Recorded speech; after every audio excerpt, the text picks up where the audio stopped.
It's every parent's worst nightmare. Your child needs major surgery. But now imagine you live in a part of the world where doctors and hospitals are not equipped to treat the problem. Here is our Power Player of the Week. Our motto is heal a child, change the world. These are amazing kids that they deserve as a basic human right to have access to advanced health care. Susan Rickman is head of the World Pediatric Project, which sends medical teams to 12 countries in Central America and the Caribbean to treat children with serious health problems. 9 out of 10 people in the world have no access to surgical care.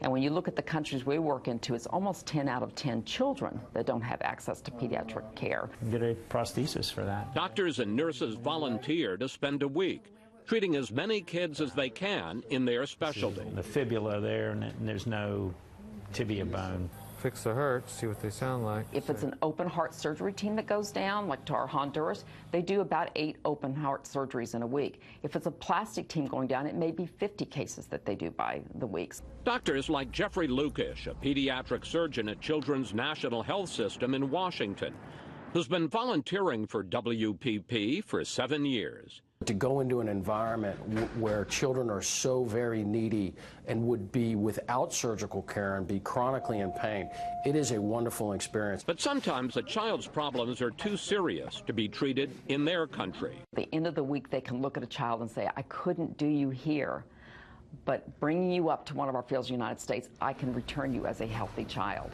And it's a large atrial septal defect. McCall Hall from the island of St. Vincent was 12 years old when doctors saw him. He was flown to St. Louis to one of WPP's 17 partner hospitals to have open heart surgery that will let him lead a full life. You say the biggest challenge is to build trust in these countries. Why is that such a challenge? Because I think there's been a lot of distrust earned in these countries with groups that have gone in and have not stayed. WPP started in 2001, and the numbers are impressive. 55 medical teams travel to the region each year, treat some 2,500 children, and fly 100 more back to the U.S. Over the last 18 years, they've cared for 13,000 kids. The funding comes entirely from private donations, but that doesn't tell the full story. You raised $5 million last year, but you provided $25 million in services. How does that work? Because of our doctors and our nurses, donating and giving of their times. We have medical supply companies that are giving us hundreds of thousands of dollars of supplies for us to take down with our surgical teams. Susan Rickman has been part of WPP since the start. She says there's nothing she would rather do.